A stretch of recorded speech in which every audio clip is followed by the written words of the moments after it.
Hello, welcome ladies and gentlemen. Are we recording? Yes. So today I have a bit of a special-ish kind of video. Namely, I wanted my first video in 2020 to be sort of different and a bit of a retrospective look on what I've done over the course of,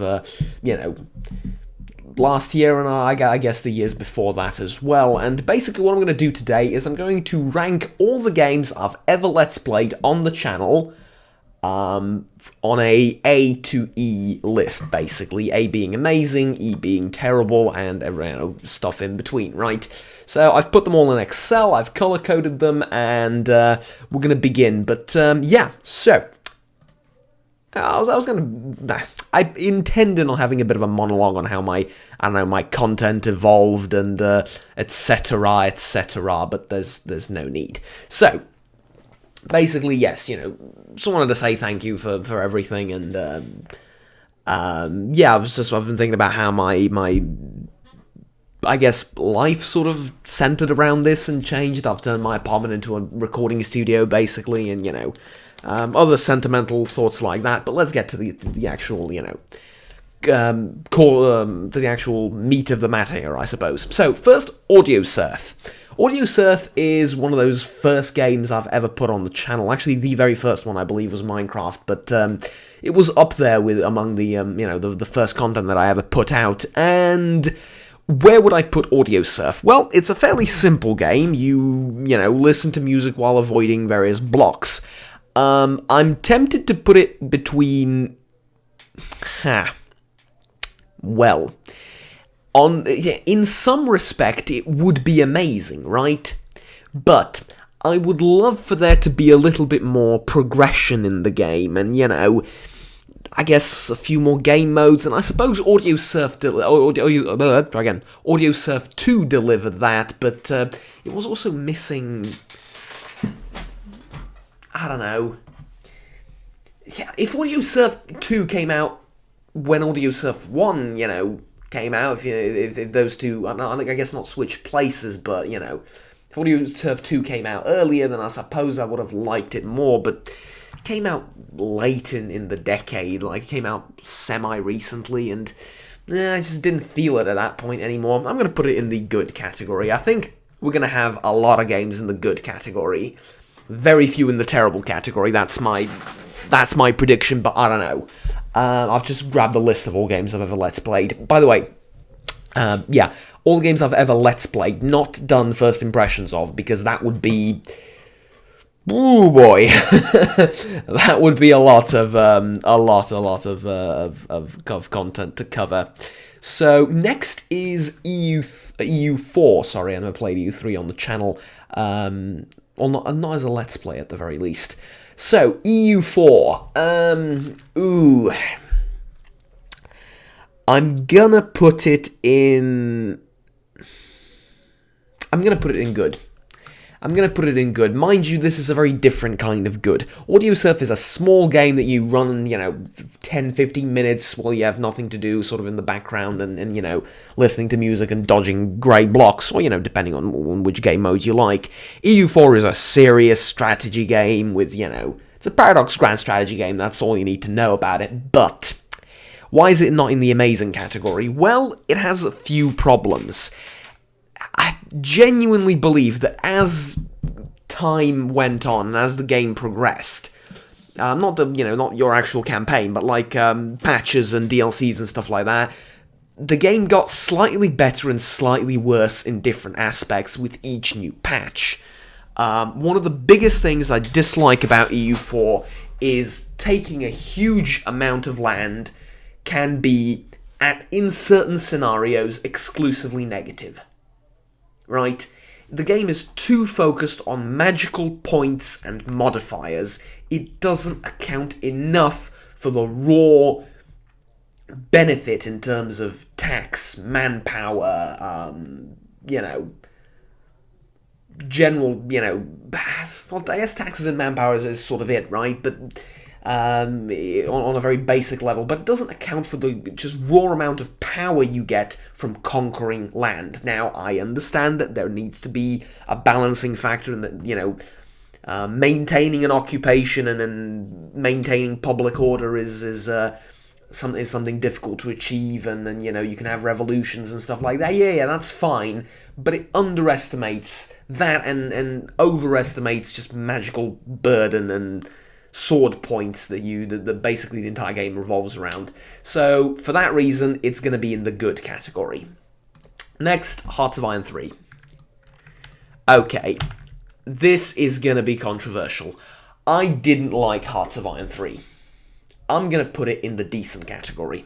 Why am I putting it in the decent category? Because people love it, right? There are a lot of people who prefer HOI 3 over HOI 4. To me, Hearts of Iron 4 is between good and amazing. I'll decide when I get to it. I didn't like Hearts of Iron 3. I'm tempted to put it even in the bad category, simply because Hearts of Iron 4 is so much better for my personal taste, right? I understand that a lot of people love the complexity behind Hearts of Iron 3. I was never really that into it. I much prefer the more streamlined Hearts of Iron 4. I do completely understand, though, why you would switch these around, right? If you prefer this one. I completely understand. It's highly subjective, highly controversial. Didn't really like Hearts of Iron 3. Next, Assassin's Creed Syndicate. We're jumping from one genre to the next with such speed and such suddenness that it's a bit difficult to, you know, switch my brain to, ooh, yes, that's that game, I sort of liked it. It's decent. It's decent. And I just realised the problem with the font. Will that do? No. I'm a professional, I swear. I just realised I have some of these that are called, you know, like This Is the Police 2 is never going to fit here. Doesn't matter. We'll make it fit, alright? Anyways, yeah, like, Assassin's Creed Syndicate was okay. It was pretty decent. Was it the best Assassin's Creed game? No. Was it the worst? Absolutely not. It's just an average game for me. I preferred Unity, I think. Unity I really liked. Syndicate was just alright. I can't say it's bad because, you know, the gameplay was solid, the story was okay. I can't say it's terrible or bad, but I can't say it's good either. It's just decent. If you want to play Assassin's Creed Syndicate, you like Assassin's Creed games, go for it. The thematic and the setting were also very interesting to me, especially at the time, so yeah, sure. It goes in the good category. Total War Attila. Right, so I need to make a distinction here between the Let's Play that I have on the channel and the game. The Let's Play that I had was the most fun I had in Total War Attila ever. Right? It was in the Charlemagne DLC as the Abbasid, or as the Umayyad, sorry. Abbasids are on the other end of the world. As the Umayyad. I loved the hell out of that campaign. However, the game goes in the bad category. Why? I just don't like it. I do not like Assassin's Creed. I do not like Total War Attila in any way, shape, or form. I don't think it's a good game. I don't recommend that you play it. If you haven't played Rome 2, if you haven't played Napoleon, Medieval 2 Total War, sorry, Rome Total War, the original, or Rome 2, any of those, I'd much prefer all of them over Attila. Attila is lazily done, unbalanced, so many problems with it, and it ultimately, at the end of the day, it's just not that very fun. Plus, modern Total War games I have serious issues with. Rome 2, I sort of, you know, because I love the Roman history and the ancient world so much, I sort of look past it a lot, but I don't like the way they've done garrisons, I don't like the way they've done agents, so many things wrong, so many things I don't like about the newer Total War games, so many things I do like, you know, the new army recruitment and, I guess, maintenance and reinforcement system is way better than the old ones. There's a lot of things that they've done great, but Total War Attila, it's not a game for me, it's not one I enjoyed, and the only game of Total War Attila that I've actually enjoyed was the one that I played on YouTube, so there you go. Next is FTL, a roguelite. FTL is basically a roguelite where you have a spaceship, you need to run away from basically a fleet that's chasing you. Procedurally generated, yeah. It's the perfect game. It's the perfect roguelite. I've played with some mods as well. There was a Star Trek mod, I believe, that I played with, and I played with a Stargate mod as well, if I recall correctly. FTL is just amazing. It's our first amazing game. It has everything you want in a roguelite. It's the length of one run or one campaign is just perfect. It's just great. It's just great. Next, The Walking Dead, the Telltale point-and-click adventure. The Walking Dead goes in the decent category for me. Now, it's not bad.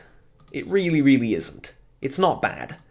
But The Walking Dead that I've played... Ooh, boy. Okay, so here's the problem. Telltale Games used to make amazing point-and-click games, right? They used to be great. The original Walking Dead, the first 2, 3, 4, even 5 episodes, they were really good. Then they changed format a little bit. They changed the setting a little bit. They put out a few more other games. They were great. Until they started printing them out like there's no tomorrow. For the sake of developing more games and putting out more titles, quality suffered. It was quantity over quality, and ultimately Telltale Games failed for that very reason. Their games were much loved, and for a reason. The Wolf Among Us was the last game that I really enjoyed and hoped to see a sequel of. That never happened, though, due to some bad decisions. I didn't like Batman. Game of Thrones wasn't very good either. It was okay, but no. It just wasn't the same as when they initially, started releasing their point-and-click adventures. It just went from bad to worse to worse to worse as time progressed. So The Walking Dead was sort of on the tail end of that. Not really tail end, but it's in the it's past that sort of transitionary period where it's not terrible, but it's okay. But what do I mean, The Walking Dead? You just say The Walking Dead was awesome. Yeah, the first few episodes. This was season 2 with Michonne. Yeah, actually I'm going to put it in. That's 2. There you go, and that means I need to extend this a little bit. Alright, that looks fine. So, next, Master of Orion. Ooh, okay. So, when I played this game, I thought it was pretty okay. It was nothing compared to the old Master of Orion, the new one, and there was quite a bit of criticism directed towards it for that, but yeah, I'm going to put this in the bad category. Why? Basically, because Stellaris exists. Master of Orion did nothing for me that Stellaris didn't. Stellaris just did it better in every way. The scale, the details, the combat, the ship design, the variety of aliens, the diplomacy, just everything, absolutely everything, especially the combat, good God, and the sort of war in general. Stellaris did way, way better. Master of Orion, I just wouldn't recommend playing it at this point. I just get yourself Stellaris, get some mods in it, you're set. Alright, next, Fallout 4. Actually, I'm going to type it out properly.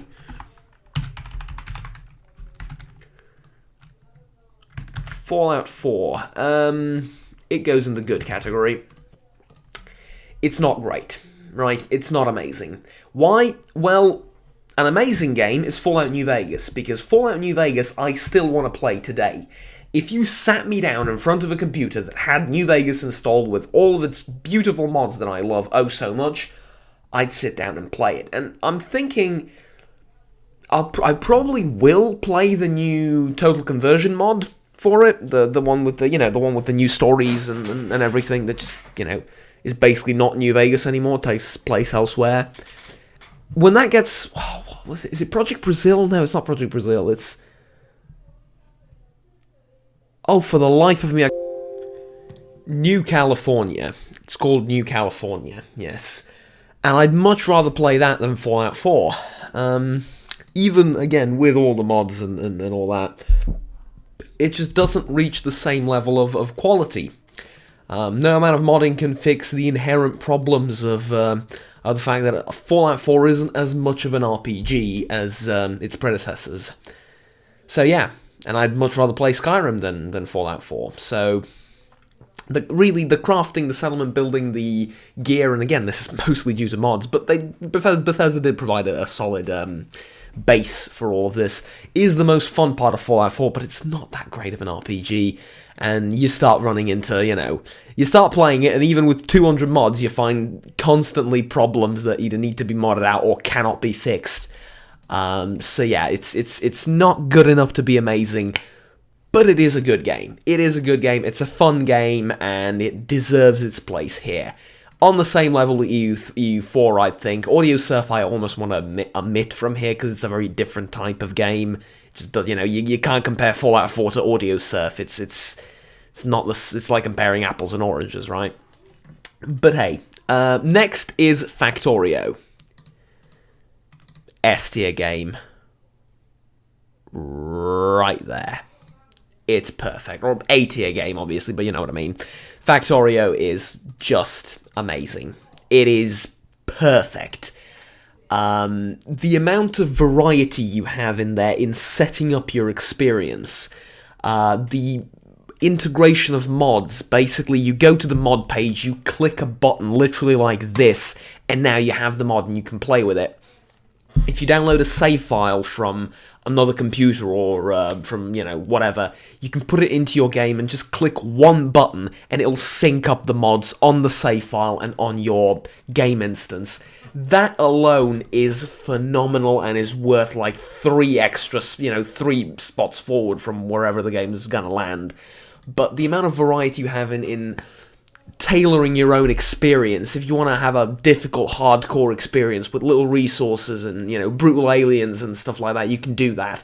If you want to have a more relaxed experience, you can do that. My favourite way of playing it was with infinite resources, because I wanted to expand when I felt like I needed more of a particular resource, in that I needed more output for a resource, not when I ran out of it. Obviously, when you run out of resources, it encourages you to keep expanding and, makes the game more interesting that way, but I think there's like hundreds of hours, if not thousands of hours, in just the little sort of tiny base that you start with. Well, I guess tiny, and it's not really tiny, but still, without having to hunt for resources, I wanted to focus on more on optimization and more on playing with some combat mods, and god, there are a ton of those as well. Like, the game starts off, vanilla game, pretty simply with, shotguns, rocket launchers, and, eventually you get a tank, and that's cool. But with mods, you get armoured trains, artillery stations, new turrets, helicopters, bombers, fighters, it's just the whole lot. It's just an amazing game. The only problem with it is it takes so bloody long to, not really to finish, because you don't really finish it, but it's like starting a Skyrim playthrough. You can't finish in 4 or 5 hours. No, 12 hours from now, your character's gonna set off on his first quest probably.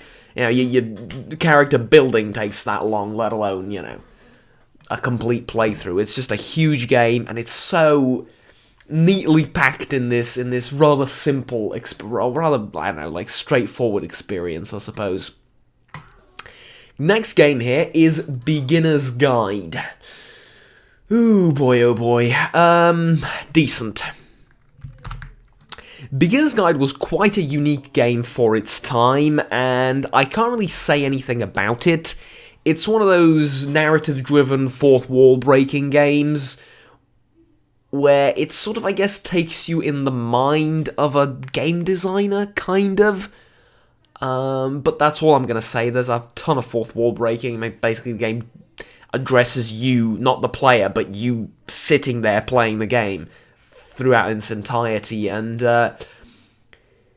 it's decent. It's not the best of its kind, and I simply think that due to the format and sort of the way it's done, you can't put it at amazing, because it's just not, the experience isn't there. You're going to play through it once or twice, it's a pretty short game, and that's it. So the best this sort of format of game I think can be in this list is good, because you can't really compare it to, like, Fallout New Vegas or Skyrim or something along those lines, because those are going to be the amazing games and the most fun to let's play and the most fun to play in general.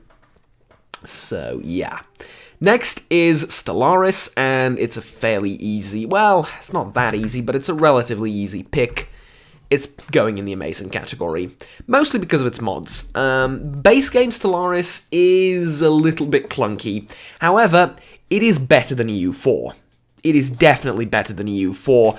It gets dull, it gets boring, the influence system right now is... oh, it's infuriating, the entire claims system. There are things that they change in the game that are just infuriating, and they're driving the game more towards magical space power rather than, actual real power. Which is, it's taking the same design direction as EU4, and I don't like that. But so far, Stellaris is pretty darn good. You can have a ton of fun in it, thousands of hours... great game, and it's close to EU4, but it's slightly better, so it slots in here. I feel like I need an extra tier for these things, but at that point, every game is going to have its own tier, which is not exactly indicative of much. Next, Lether. Oh boy, this is difficult to recommend one way or another. I kind of want to put it in the... oh boy, oh boy, oh boy.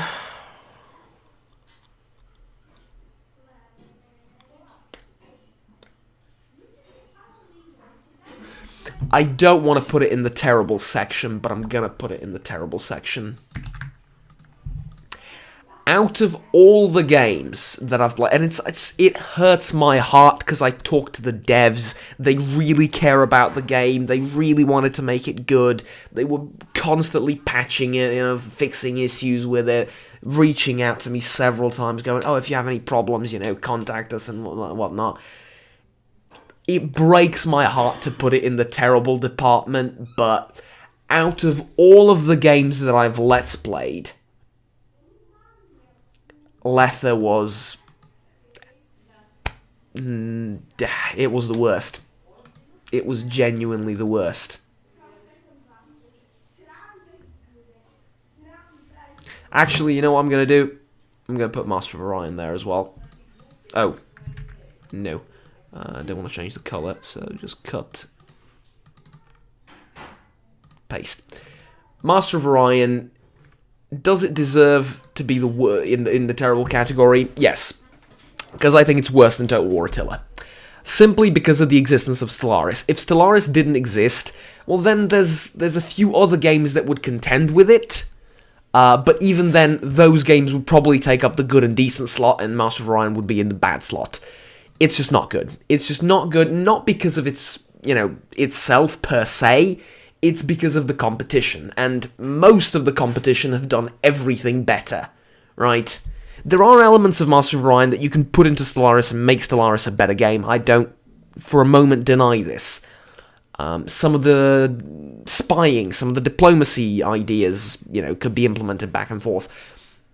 But it's just overall Stellaris does such a better job that it just pushes Master of Orion out of the way. Lether was a horror game that just wasn't that scary. I tried to make it scary. I tried to, in the Let's Play, to put myself in a role and purposefully try and get myself terrified. It just wasn't that scary, and it broke occasionally. Sorry about that. Matter of fact, it broke to that level that I couldn't continue, that I couldn't finish the game. The save file was broken. I needed to replay the entire thing with a new version in order to get there, and I was just like, no, I'm not doing that. Next, XCOM 2.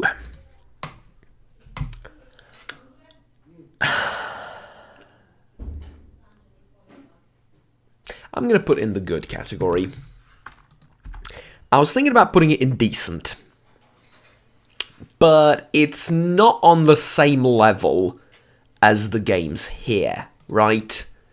It's not on the same level as these games here. Matter of fact, Walking Dead, I'm sorry, you just really weren't that good. You weren't good enough to...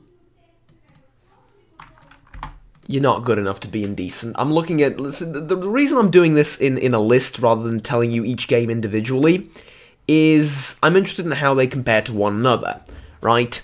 So, if Assassin's Creed and Hearts of Iron 3 is in the same category as The Walking Dead, I didn't enjoy The Walking Dead as much as I enjoyed those games, even though they're completely different experiences. I just don't think they're as good, so this pushes this game out of the way. I'm going to be moving around quite a lot. This is by no means final, but for now, yeah. XCOM 2, I put it on the same level as U4 and Fallout 4. There are some elements of XCOM 2 that I love, and there are some elements of XCOM Long War, sorry, not Long War, XCOM Enemy Unknown and XCOM Enemy Within that I kind of preferred, right? So nowadays, I'm sort of torn between the two games, right? Sometimes I'll be in the mood to play XCOM 2, sometimes I'll be in the mood to play XCOM Enemy Within, right? Or Enemy Within Long War. Or XCOM 2 Long War. XCOM 2 Long War it's not for me, really. Long War, Enemy Within, far better mod. Base games, they're sort of, I really like the new weapons, I really like the new system, the new stuff that we get to play around with, enemies, all of that. Storyline's good.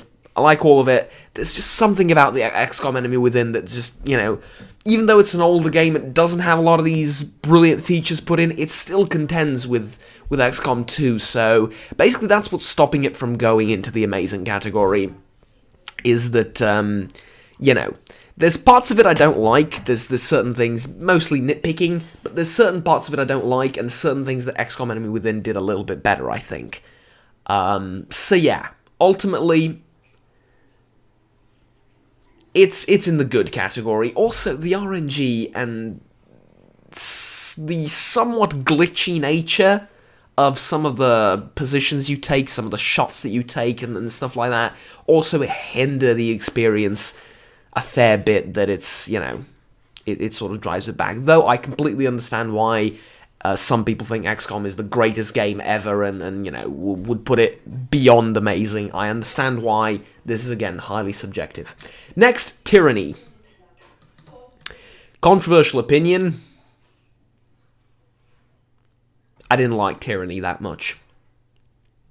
It was fun, it was novel, it was interesting, it showed a different perspective to what is usually, the most common form of RPG. Here you are the evil force that's, driving the invasion, and then things go a little bit awry. But anyways, yeah, Tyranny, whilst the concepts on paper and the sort of lore elements and the story behind it are amazing and definitely deserve, to be, well, yeah, in the amazing tier, the execution and the gameplay itself, not that amazing. And I'm comparing this to other games of the same genre and of the same type.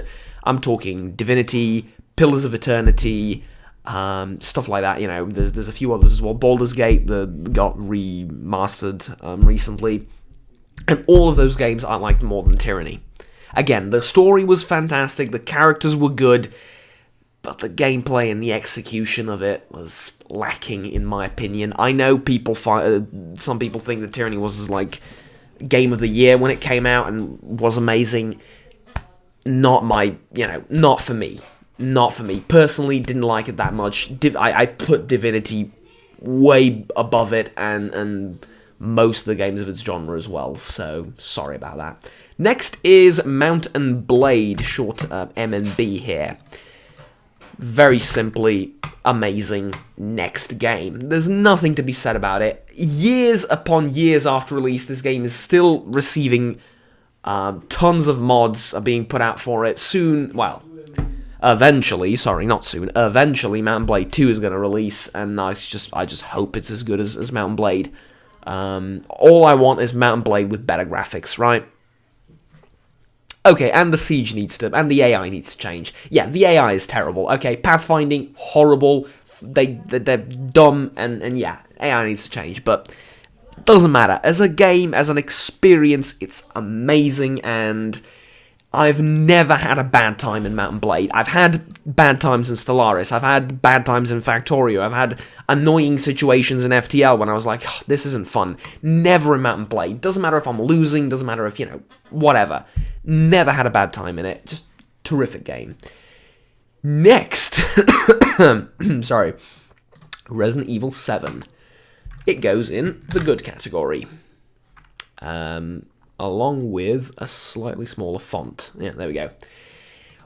The only thing stopping it from going into the amazing category is as the game progresses, the game becomes not scary, right?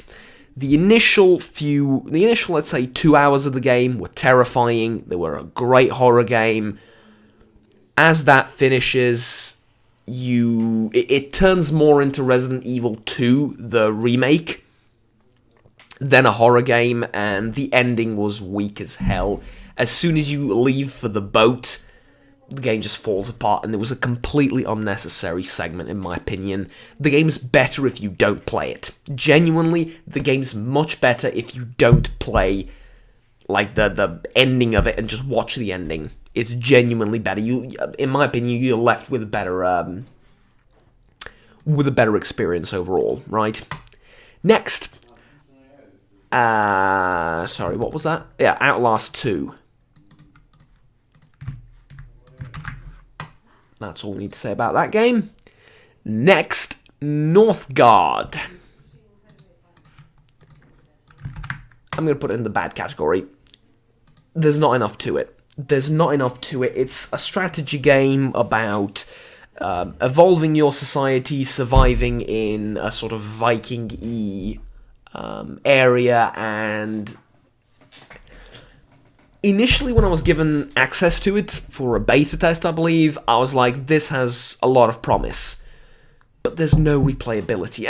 No, there's several different, especially now, they've added more content, so there's some replayability, but once you've finished a game, you feel full. You feel like you've experienced it, and the games really aren't that long. Right? So I finished a full Let's Play in 3 episodes, I think, or 4 episodes. Yeah. Now, obviously, you can change the settings, you can change the opponent, the map, here and there, but it feels the same, right? It feels very samey, even if you change quite a few settings. There just wasn't enough content there. Outlast 2, by the way, horrible horror game. Horrid horror game, even. Terrible horror game. Not scary. I mean, the intro was okay. After that, everything you do after that is just, it's nowhere near the quality level of Outlast. Outlast, the original, had I played it as a Let's Play on the channel, I would have put it there. It would have been either good or amazing, most likely amazing. Outlast was phenomenal. Outlast 2 just never lived up to it. Next, Darkest Dungeon. I see people, especially on the list of like roguelike games and stuff like that, where, asking themselves the question where they would put Darkest Dungeon. Usually ends up in like the decent category or the good category. For me, Darkest Dungeon is one of the best roguelites I've played in my life. I love every aspect of it. And the amount of customizability you have in terms of how punishing your experience will be is terrific. It is a difficult game nonetheless, though. Even on the easiest difficulty, you're gonna need to learn quite a few things from the get-go.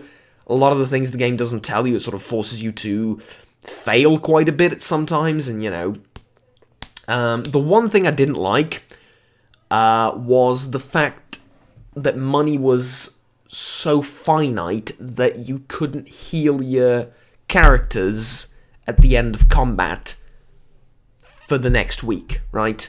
I'm okay with alternating between two squads, and I realize why they did it. They want you to try out more characters, but I think the game has enough variance in equipment and characters and their abilities that you will want to try new characters on your own, especially with the way the leveling system works, that characters of a high level will not go into low-level dungeons because it's beneath them, right?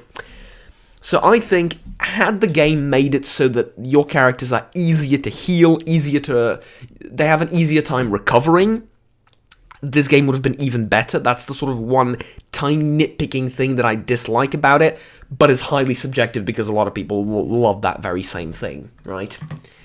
Next, Hearts of Iron 4. I was going back and forth between this in the past, before the latest DLCs and Waking the Tiger and all that. Initially, Hearts of Iron 4 wasn't an amazing game, mainly because you could play as the Allies once, as the Axis once, as the Comintern once, and okay, you can play as Britain or America or France, and then you can play as the Soviet Union, and then you can play as Germany, maybe Italy. Oh, there's Japan as well, and that's it, right? There's a limit you hit, whereas with Stellaris and EU4 and, other Paradox titles, the number of playthroughs that you're going to have is in the thousands, right? Simply due to the format of the game. This is about World War II, these are about, hundreds, if not thousands of years. So, in that sense, there's a lot more replayability in these two, or at least there was. Hearts of Iron 4 then received a few updates, made a few minor factions more interesting to play, and then there were the mods. Ooh boy, the mods were terrific. Are terrific. There's a few modern day mods which actually work fairly well, and then there's Kaiserreich, which, alt history, the entire thing, so that's like double the amount of replayability, and it's great. Prefer it to Hearts of Iron 3 because it's more streamlined, and yeah, I think it's just a cleaner, neater experience, easier to get into, and yeah, I think it's just a better strategy game, personally. Or better's a bit weird, more fun. Next, Oblivion. Easy. Next, Total War. I mean, there's really nothing I can say about Oblivion. I don't have... the game's years and years and years old, and it's still fantastic, right? You can play... Morrowind is a little bit... It's showing its age, right? It's still good, you can still play Morrowind, but Morrowind. Oblivion is still phenomenal. Oblivion is on the same level as Skyrim now. It did some things even better than Skyrim. You need to play Oblivion. If you've never played Oblivion, trust me. Especially if you have a tolerance for old RPGs, go and play it. Oblivion is amazing. It's a great RPG, right? It's a great RPG. Bottom line, that's all you need to know. Rome 2 Total War. Good. Why? I put Rome 1 in amazing. I, believe it or not, kind of prefer Rome 1 with, let's say, Darth Mod or Adurbe Condita or something along those lines with those kind of mods than Rome 2. Because, let's be honest, Rome 1 needs a little bit of modernization. But even without it, let's just say, like, with a bigger map, or a more expanded map, Rome 1 versus Rome 2, yeah, I prefer Rome 1. It's just, it is what it is. It's a great game, but again, I've mentioned like modern Total War games when I talk about Attila, there's things that I don't like that they do. The garrisons, the agents, the lack of diplomacy, which really should have evolved over the years, but didn't.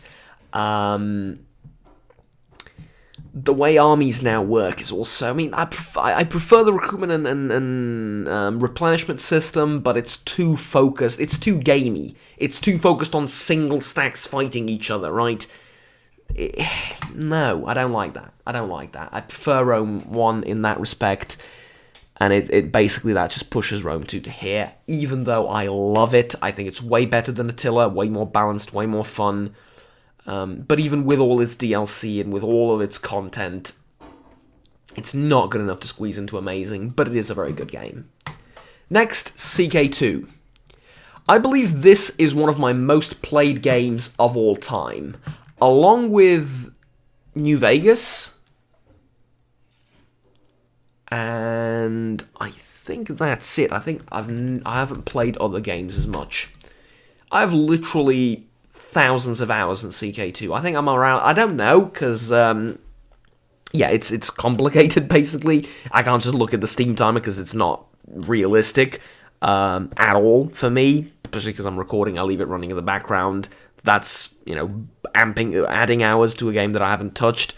Not I haven't touched, but it's adding hours while I realistically haven't played the game, and I haven't always played it on Steam. Wink, wink.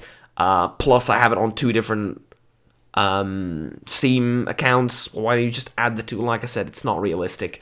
I've played it since release, basically, and yeah, it's perfect. It's the perfect grand strategy game. There's very few things I can find wrong with it. It's just perfect. It's one of the best games I've ever played.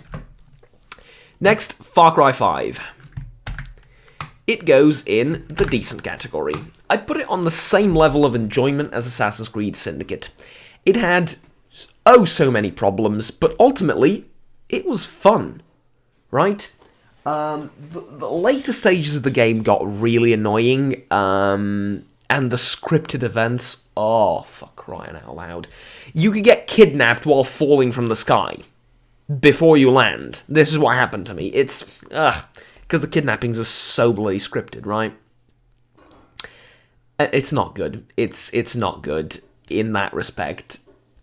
You know, it's not good in that it doesn't belong in the good category. It's decent. It's pretty fun. The gunplay was great, but honestly, I prefer some of the previous Far Cry's to it. So I'd probably put Far Cry 4 in good, Far Cry 5 in decent. There you go. And I forgot to delete Far Cry 5 from the list here. Next, Vampire the Masquerade Bloodlines. I forgot to put the Bloodlines in, but it doesn't matter. Actually, Vampire the Masquerade Bloodlines. Right, there you go. If CK2 is the best strategy game, grand strategy game that I've ever played, Vampire would probably be, along with New Vegas and Skyrim, the best RPG I've ever played. It's phenomenal. It's showing its age. The combat is horrible, I'll be honest with you. You don't play that game for the combat. It's really not good. But with a little bit of modding, with the unofficial patches, ooh, classic. The sort of game I think I wouldn't mind playing 20 years from now. And I genuinely believe that. I genuinely believe that if I could run it 20 years from now, I would play Vampire the Masquerade Bloodlines again. And good news, Bloodlines 2 is coming out. I have never been more pessimistic in my life about anything, but hey, I'm like that by nature, so, you know, we shall see. Next, Warhammer 40k Relics of War Gladius. What a long name. Decent. Now, all my love for 40k has not been enough to make me want to play this game again and again. It's good. It's a turn-based strategy game where you command your troops, you have production and stuff like that, and you try and beat the other guys on the map.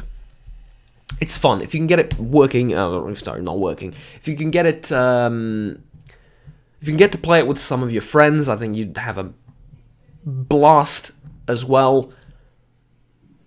But I finished one campaign and then I finished another, and at that point I said, I'm just going to stop there. It's not that fun anymore. It's just not, It was alright, it was fun, but that's it. I had it. I feel like there's not that much content in there, especially when I compare it to Dawn of War. Dawn of War 1 and 2 I would still reinstall today and play because they're amazing games. This doesn't quite reach that level, I'm afraid.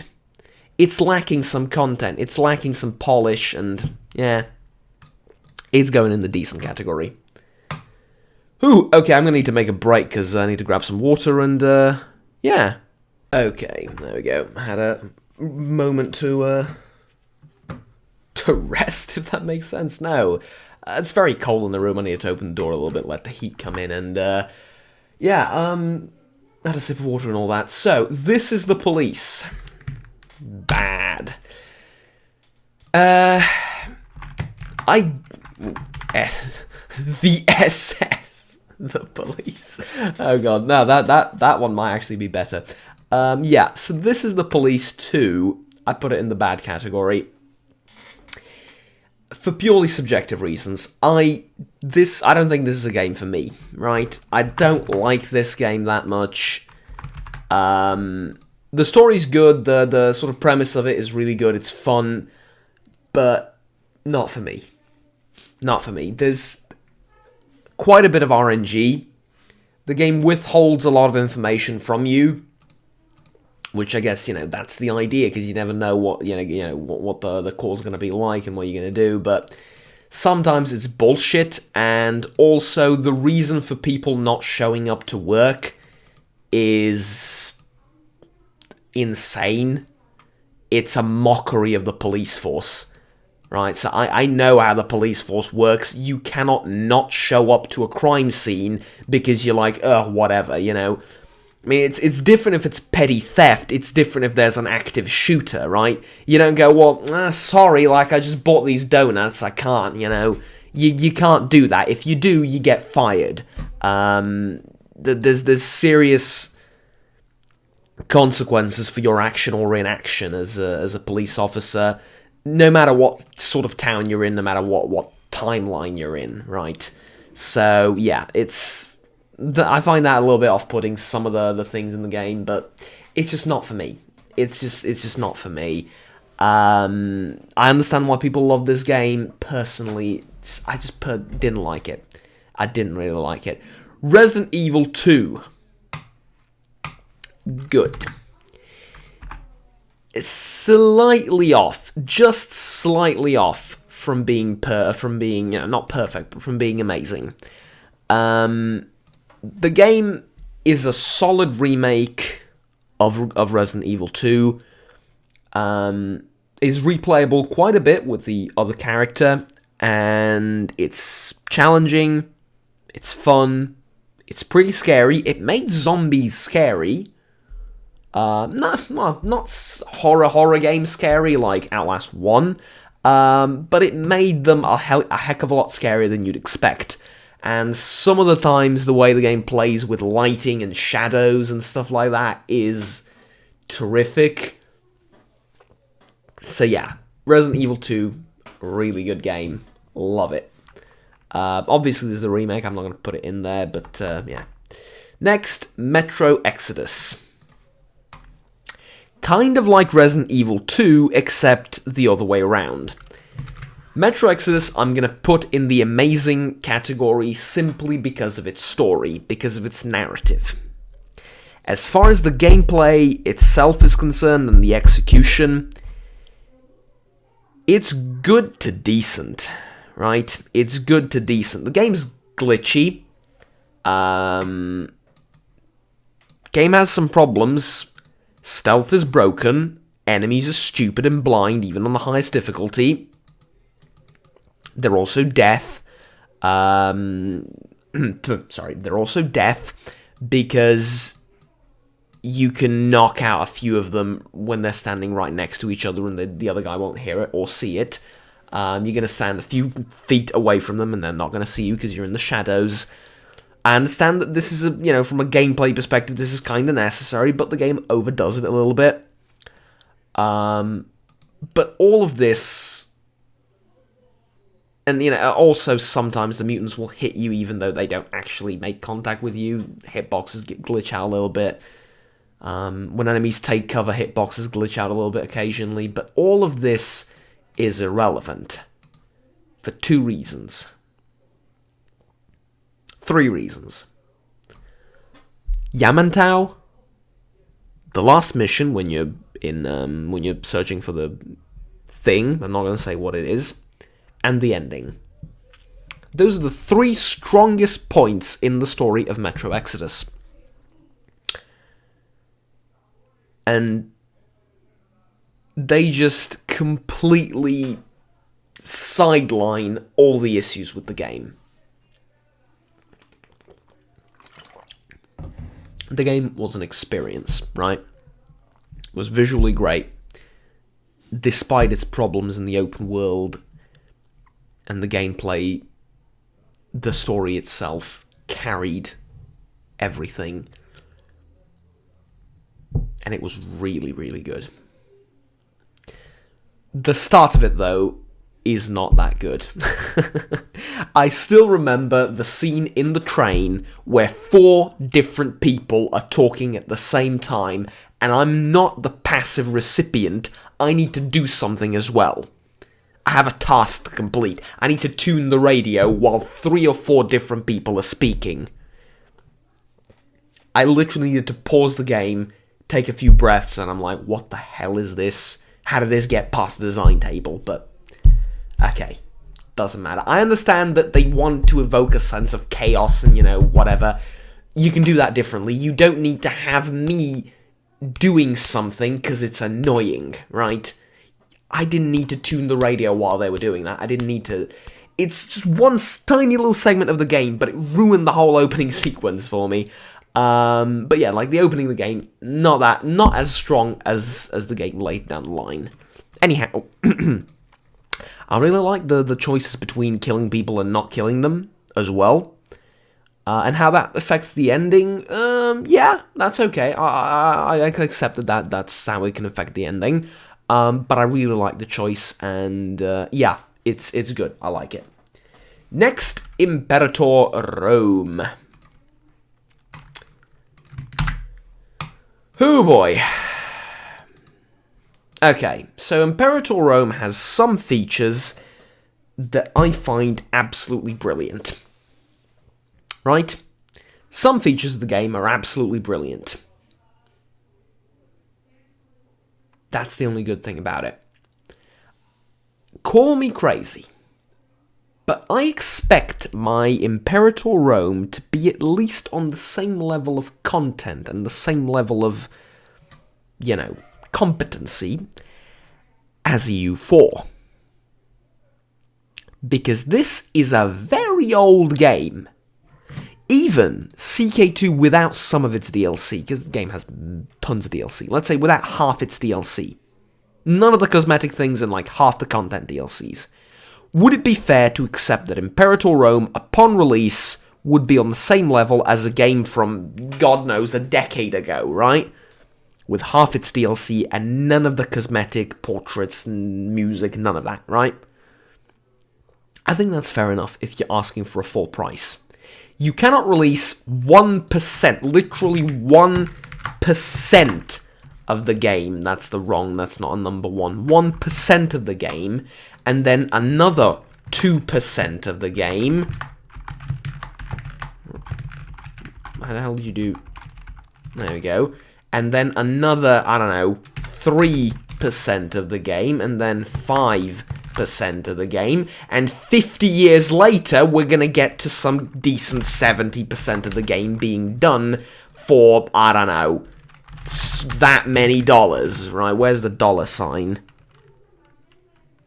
I don't have a standard US keyboard. This one isn't a standard US keyboard, so I don't have the dollar sign here. I don't know where it is. Doesn't matter. You can't do that. You cannot do that. I haven't played the latest patch. I have no doubt that the game will become bad, and then decent, and then probably good. Maybe even amazing in 4 or 5 years. But to release with that... The game hit mostly negative on Steam, right? I think 90% of reviews were negative for a time. Then they started patching for free, and, that's, now the reviews are sort of... It was review bombed, and then, the reviews are sort of, I think they're still mostly... They're mixed or mostly... Or negative. Not mostly negative, but negative. I think they're mixed at this point. Actually, I can check, but it doesn't matter. No. Not yet. Soon, it's going to move to bad. It's going to move to decent. Actually, I think it's going to skip bad. It's probably going to move to decent and then to good. But No. No.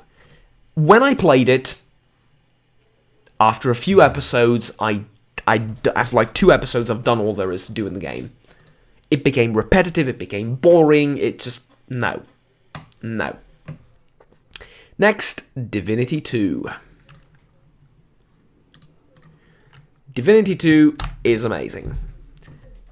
Phenomenal RPG. As good as Vampire and Oblivion? And Metro? Well, Metro's kind of an RPG, kind of isn't. As good as Vampire and Oblivion? In the realms of, right? In the realms of. Tons of choice for every quest, for every, you know, for all sorts of things, and tons of ways to solve quests, and to solve problems, and to do things, and, however, I think the opening, Fort Joy, is terrific. Probably the best in the game, right? And then you move on, and the number of choices and branching paths seems to decrease. I understand why you couldn't keep the same level of, you know, openness as in the beginning of the game. I understand perfectly why, and understand the budget constraints, but... you know... a little bit of a decline towards the later stages of the game, but... the thing that annoys me most is it isn't consistent with all the characters, right? So sometimes you're going to get this description, and even though you're a dwarf, it's going to more describe you as a human, as, you know, it doesn't really work. If you're an elf, it's still going to describe you more as a human. That doesn't matter as much, and it's hard to notice until you play an undead character. Now, mind you, it's not human, dwarf, elf, undead. No, it's human, dwarf, elf, undead, human, undead, elf, undead, dwarf. So there's a ton of undead classes, right, and characters, and yet you still get narration like the blood freezes in you, or I don't know, your skin crawls. No, it doesn't. I don't have any skin. Maybe it's referring to your party members. You still get the same narration if you're alone or with another undead, right? There's 2 undead in the party and that's it, you still get the same narration. It's not anything that's gonna move the game to good or to decent, you know, it's not anything that hinders the game. It's perfect in so many ways. I just want to put out a few negative things about it. But yes, the combat's great, the RPG elements are damn near flawless, and above all else, I want to see more from Larian Studios. I want to see what else they can do. And I know they're doing Baldur's Gate, so, you know, I'm really optimistic about that one, actually. So yeah. Next, The Outer Worlds.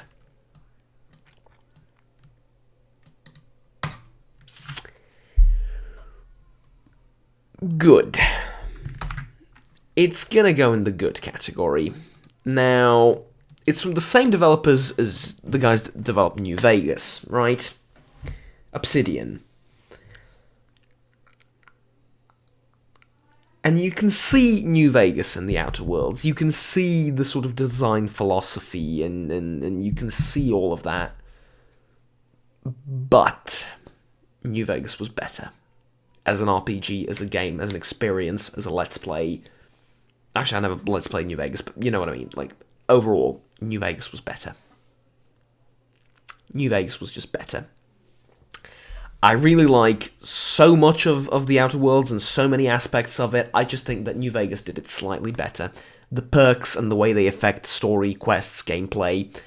The combat isn't that great in The Outer Worlds, I'll be honest with you. Like, the combat let me down a little bit. I didn't really like the combat all that much. Or I don't, actually, I still haven't finished the game, but yeah. So, there's a few of those sort of negative things that drag it back from being amazing, but it's damn close. And finally, we have Abandoned Ship. A game that I praised quite a lot. Quite a lot when I initially played the first few episodes of it. But after 5 or 6 episodes, it just gets boring because there's no innovation in the combat.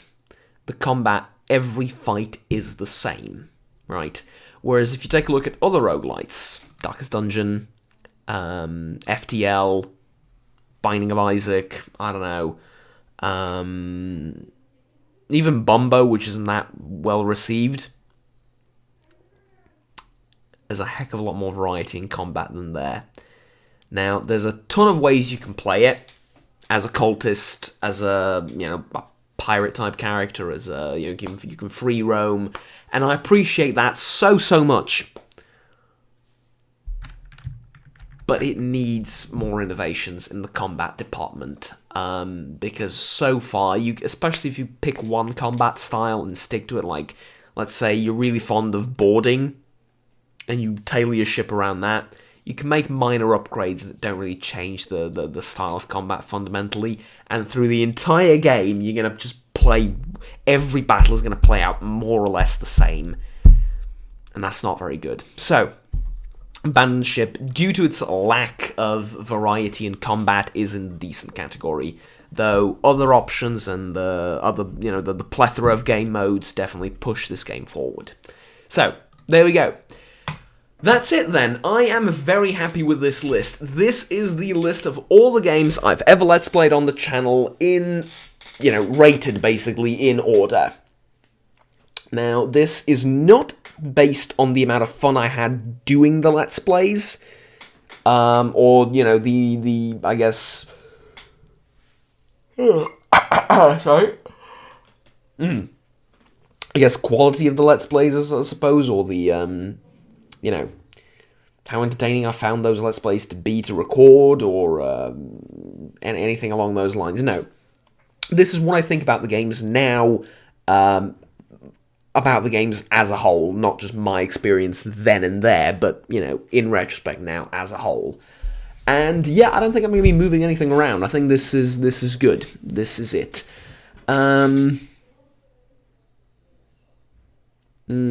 Actually, I'm gonna move Resident Evil 7. Sorry. I'm gonna move Resident Evil 7 to decent. Let's just fill this gap with... Yeah. Because I'm looking at some of the other games that are indecent. Syndicate, Far Cry 5. I would put it in the same sort of quality area as that.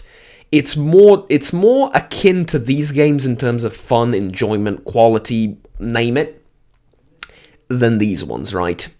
Did I really enjoy Resident Evil 7 as much as I enjoyed EU4, in which I have thousands of hours, or The Outer Worlds, or Resident Evil 2? Is it really the same as 7? No. 2 is definitely a better game than 7. More enjoyable, more fun. Yeah, just preferred it more than RE7. Yeah, there we go. I think that's it. I'm very happy with this. Only thing I'm not really happy... Well, I'm not unhappy about it. I'm just gonna... Yeah, there we go. I'm happy with it now. AudioSurf is weird. Like, it's not... It's unlike any of these games. It's a small little... It's almost not a game. It's like a small little program that you run in the background while listening to music, But for what it is, it's good, yeah? For what it is, it's good. There's room for improvement, but, yeah. AudioSurf's a little bit of a weird one, but everything else is... Ooh, I'm missing one game, aren't I? Oh, damn it, I'm missing one game that I mentioned it before AudioSurf. Minecraft.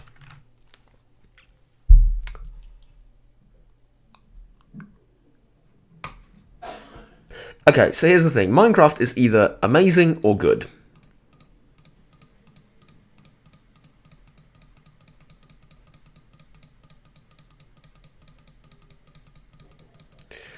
I don't know. I don't want to put it in amazing because...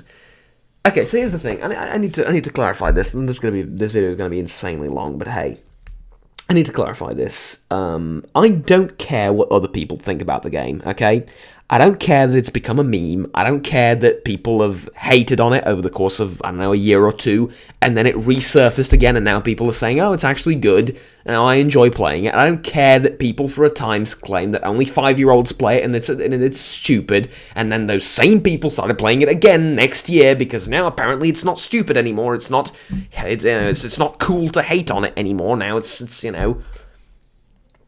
different and whatnot. I really do not care about any of that. I never did. I wanted to say something that I was going to regret. I wanted to say, like, I have a more mature outlook on it. I genuinely believe that, though. Because I think it's immature to hate something because it's cool to hate it, right? Or to dislike it, or to diss it because other people do it. I think that's immature. But I'm not going to say that. I'm joking, obviously, I already did. Yeah, but no, I look at it differently. I look at it as escapism and creativity, right? An outlet for creativity. You can build whatever the hell you want. And I think that's, in those aspects, I think it's good. Amazing, even. But if you play survival Minecraft, it gets boring, it gets samey, even with the widest arrangement of mod packs. You're still punching trees at the beginning and crafting insanely convoluted blocks or items or whatever towards the end of it, right? And once you build a little wall and a little hut, you're basically safe. You can still die, obviously, there's boss fights and there's back and forth and whatnot, but mind you, this is not just whether it's amazing or good per se, it's in relation to other titles. Do I prefer it as a whole experience, along with multiplayer, along with creative mode, along with, I guess the evolution of it as it, went on from, it's a damn old game, right? Do I put it on the same level as The Outer Worlds, Total War Rome 2, Fallout 4, and EU4? Or do I put it more towards the amazing?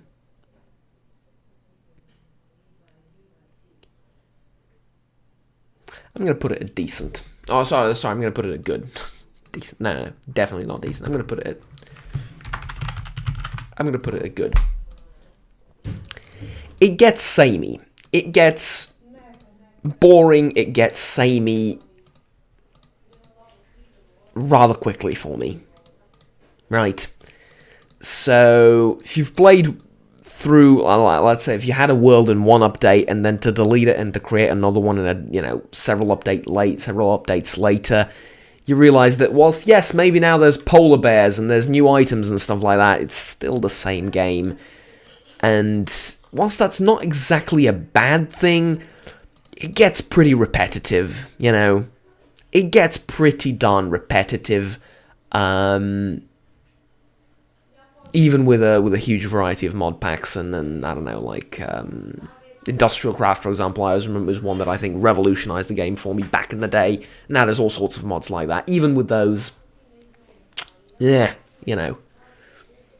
But it is a very relaxing game. I think that its greatest quality is that you can load it up, you can play it on whatever device you want, and you can just escape into that world and relax and, maybe be creative and build something, maybe just screw around and then survive in survival mode or whatever.